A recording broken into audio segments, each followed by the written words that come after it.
And now, it's time for SPG, as in Super Backgammon Secret Files. Naalala ko pa, after kong tanggalin yung skirt niya, may nakapa akong parang makapal sa loob ng panty niya.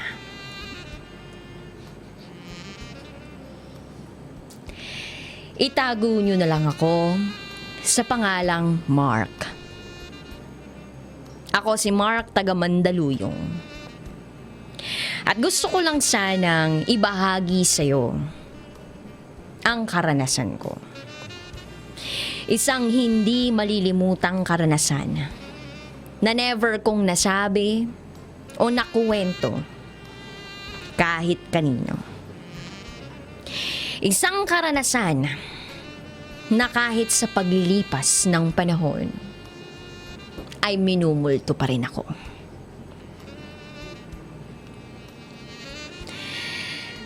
Nangyari ang lahat. 5 taon na ang nakakalipas. Aminado ako, hindi ako gwapo o artistahin. Kaya hirap akong magkaroon ng kasintahan. Hindi ako magaling dumiskarte o dalubhasa sa mga pick-up line. Hindi ko nga alam kung paano ginagawa ng ibang lalaki yun eh. Yung tipong kaya nilang hulihin yung kiliti ng babae nang walang kahirap-hirap. Hanggang sa isang araw, naka-encounter ako ng isang social media app. Na-encounter ko ang isang application sa cellphone na masasabi ko sa sarili ko, makakadiskarte ako dito. Hindi ko alam kung pwede mong banggitin yung app na to on air. Pero ito yung app na magbibigay sa'yo ng mga taong pasok sa mga preference mo at malapit rin sa lokasyon mo. Swipe pa left kung hindi mo siya trip, at swipe pa right kung oo, trip mo siya. At pag pareho kayong nag-right swipe sa kanya-kanyang profile, match kayo. At pwede na kayong mag-chat sa isa't isa.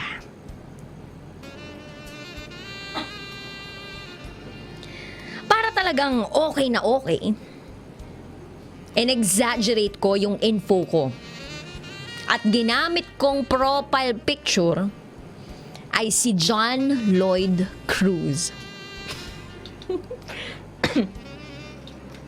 And as expected, marami akong nakamatch. Yun nga lang, kapag na-add na nila ako sa Facebook para makita yung real pictures ko, marami ang nadidisappoint. Kasi syempre, yung expectation nila mala John Lloyd Cruz ang itsura. Mala John Lapus pala.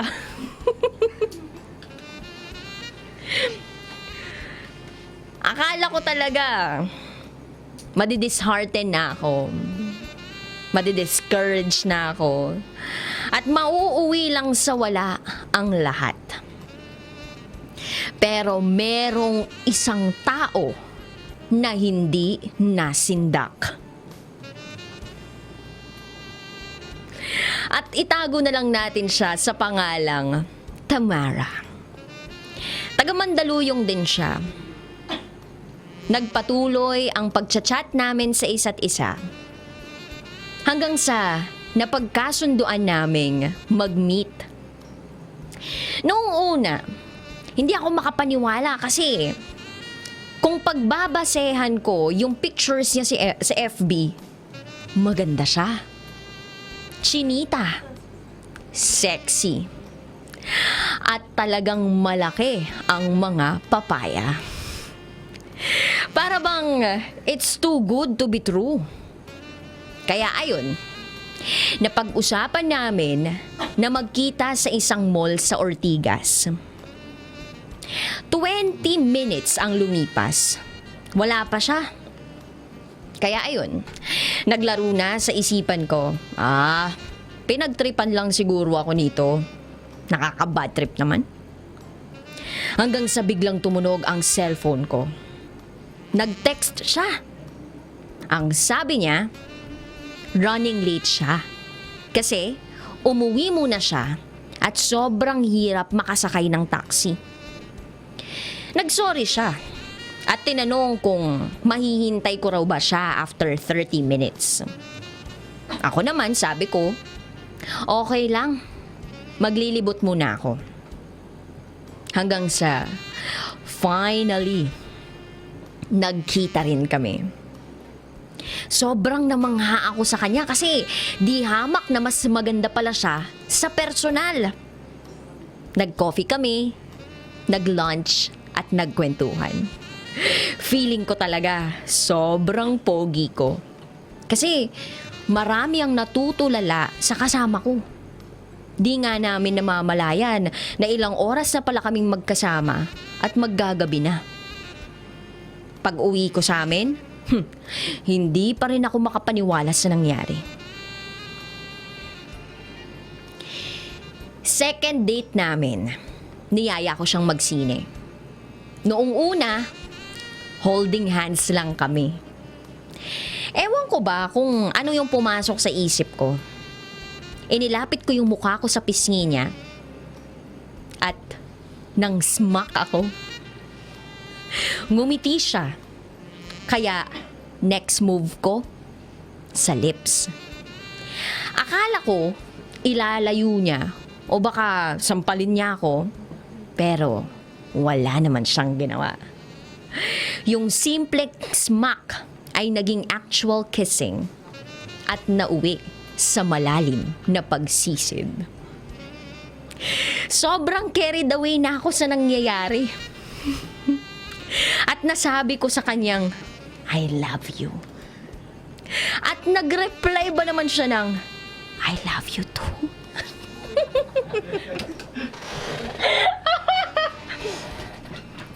After nung palabas, nag-dinner kami. At dun ko na ginamit yung the usual na pagyayaya.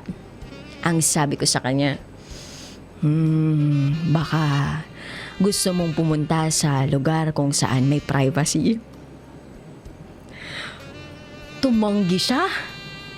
At sabi niya, masyado daw akong mabilis. Kabago-bago lang daw namin. Sabi niya, mag-relax muna daw ako at hinay-hinay lang. Kaya ang sabi ko sa kanya, para hindi siya mag-freak out, joke lang naman to, Ramad. Pagkatapos namin kumain, hinatid ko siya sa sakayan. Pag uwi ko, syempre, medyo disappointed ako. Pero at the same time, masaya rin. Kasi kahit papaano, naka-first base na ako. At naging shota ako pa. O diba? Ang gwapo ko.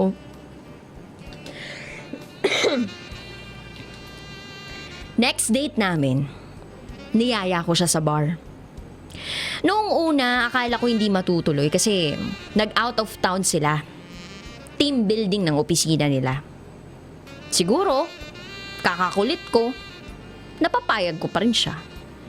In fairness naman, no? Kahit haggard, ang ganda niya pa rin. Gawa na rin siguro ng pagod at alcohol. Kaya, ang bilis niyang antukin.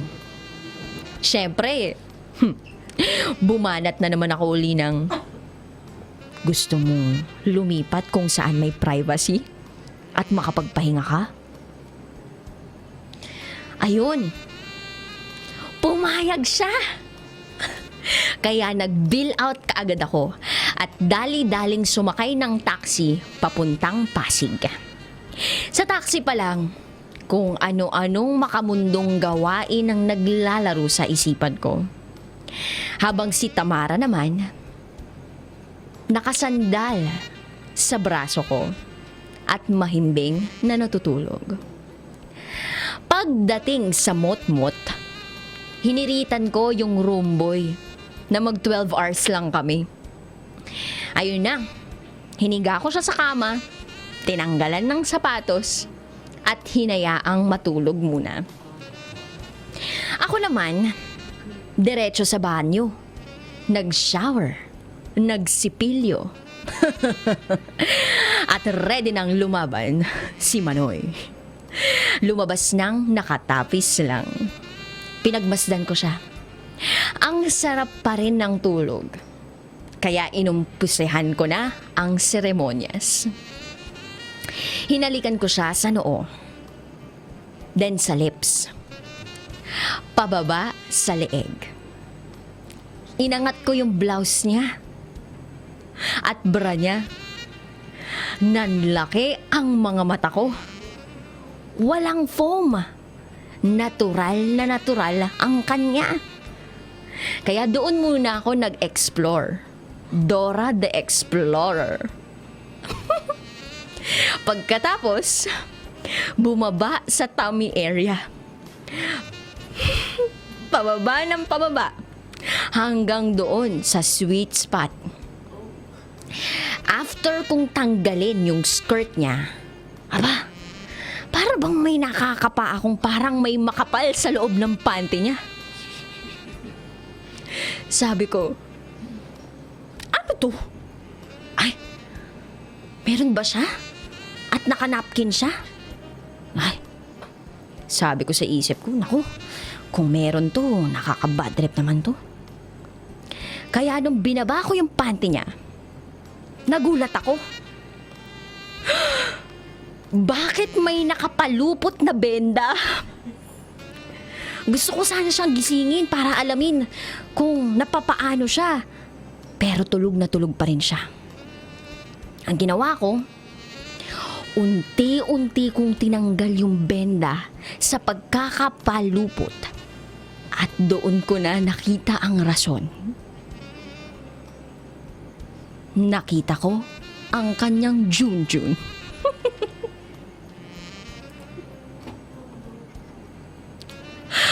Ang akala kong bulaklak, talong pala. Medyo weird pa nga ang itsura. Kasi sobrang compact yung shape. Parang yung itsura ng balot kung saan nakadikit yung maliit niyang junjun sa pagitan ng dalawang itlog.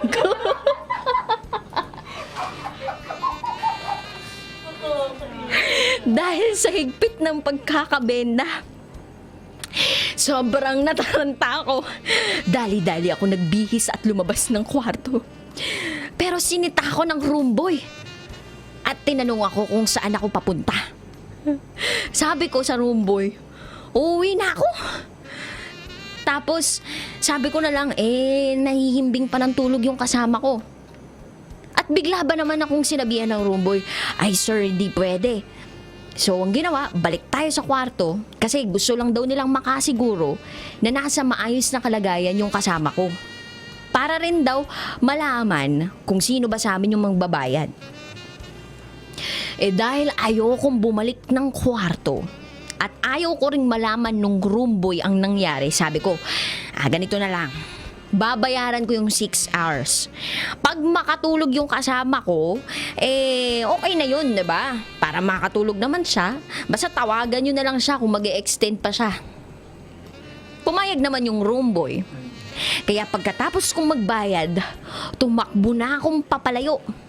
Sa taxi, hindi ko maintindihan yung napakaramdam ko. Parang yung bad trip ako na natatakot at nandidiri.